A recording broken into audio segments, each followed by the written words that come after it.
Cubs, may share ako sa inyo.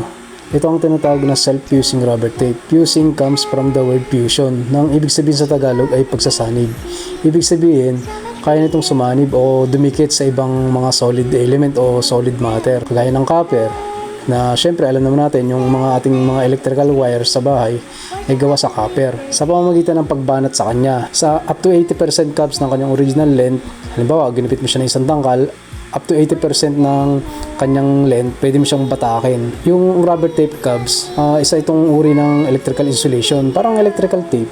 Kaso nga lang, mas mas heavy duty, mas weatherproof, tsaka mas yung adhesion niya ay mas matibay. Kadalasan ginagamit ito Cubs sa mga open wire na exposed sa weather, meaning yung mga wire na nasa labas. Kung magdudugtong ka ng mga wire sa labas, mas maganda itong ipambalot. Ako, madalas ko itong ginagamit sa pag nagtatap ako ng mga service drop wire. Bali, babatakin mo muna siya, saka ibabalot sa mga open wires. Pagkatapos, saka mo siya babalutan ng electrical tape. Dito, kunwari Cubs, ito yung open wires na nasa labas na exposed sa weather. Mabalutan mo muna siya, saka mo siya dodoblehan ng electrical tape para mas matibay siya, mas heavy duty, tsaka mas weatherproof.